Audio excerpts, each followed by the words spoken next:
The algorithm of the heart.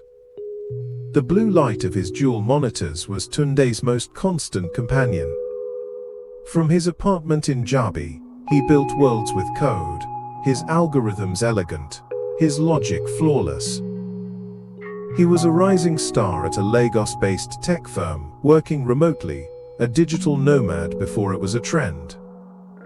Success was his, tangible in the sleek gadgets that filled his space and the comfortable life he led. Yet an unspoken emptiness hummed beneath the surface, a persistent bug in his otherwise perfect system. His parents, devout members of their local church in Garki, often spoke of the Holy Spirit, of Pentecost, of a divine power. Tunde would listen politely during their Sunday calls, but it all felt like an outdated operating system, incompatible with his modern, rational world. Faith to him was a set of rituals, a comfort for those who needed it, but not a dynamic force. One sweltering May, his mother insisted he attend their church's special Pentecost service. "Just come, Tunde," she'd urged. "There's a young guest speaker, very insightful." Reluctantly, mostly to appease her, he went. The speaker wasn't what he expected. No fire and brimstone.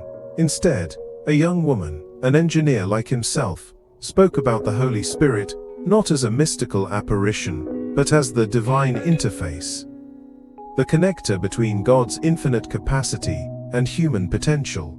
She spoke of Pentecost as the moment that interface went live for everyone, empowering ordinary people with extraordinary courage, unity, and purpose. "It's not about losing your mind," she said with a smile. "It's about gaining a new dimension for it. It's about God's Spirit debugging our fears and upgrading our purpose." Tunde found himself listening, truly listening, debugging our fears, upgrading our purpose. The tech analogies resonated. Later that week, a news story caught his eye. A small, underfunded orphanage in Kuru, on the outskirts of Abuja, was struggling. Their plea for donations was buried on a poorly designed webpage, their story lost in the digital noise. They needed help, not just with food and clothes, but with visibility, with connecting to a world that could offer support. An idea sparked, a line of code forming in his mind. He could build them a proper website, optimize their online presence, create a simple donation portal. It was well within his skill set, but then came the familiar arguments. He was busy. It wasn't his problem. What difference could one website make? The old anxieties, the fear of stepping outside his comfortable, controlled environment, began to compile. He remembered the speaker's words, the divine interface. That night, sitting before his glowing screens, Tunde felt a different kind underscore of urge. It wasn't logical, not entirely. It was a pull, a quiet insistence in the core of his being. He closed his eyes, not in formal prayer, but in a moment of sincere searching. If this is real, he thought, if there's something more, show me. No rushing wind filled his apartment, no tongues of fire appeared, but a profound sense of clarity settled over him. A quiet courage that displaced the usual hesitation. It was as if a new program had been installed, one that prioritized connection over isolation, purpose over mere profit. The fear didn't vanish, but the desire to act became stronger. The next morning, Tunde drove to Kuru. The orphanage was humble, the needs immense. He met Mrs. Adebayo, the gentle woman who ran it with unwavering faith and dwindling resources. He didn't preach, he listened.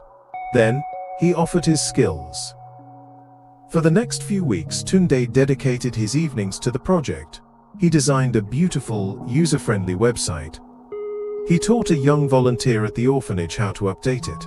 He helped them craft compelling stories. It was still coding, still logic, but it felt different. This wasn't just for a client. It was for the children whose laughter he now heard in the background of his calls with Mrs. Adebayo. When the new website went live, the response was slow at first, then it grew. Small donations trickled in, then larger ones. People shared their story. Other tech professionals, inspired by Tunde's quiet initiative, offered to help with social media, with logistics. A small spark had ignited a network. A few months later, Tunde visited the orphanage again. The changes were visible. Fresh paint, new books, more supplies. But more than that, there was a renewed spirit of hope. Mrs. Adebayo hugged him, tears in her eyes. "God sent you, Tunde," she said. "He used your special gift." Standing there, amidst the joyful chaos of children playing, Tunde finally understood. The Holy Spirit wasn't an abstract concept or an ancient story. It was the quiet courage that had pushed him past his fears. It was the empathy that connected him to Mrs. Adebayo's struggle. It was the inspiration that flowed through his mind and into his code, transforming his skills into a bridge of compassion. It was the algorithm of the heart, activated and upgraded, not by human logic alone, but by a divine connection that sought to build, to heal, and to love. His world hadn't just been coded, it had been profoundly and beautifully enriched.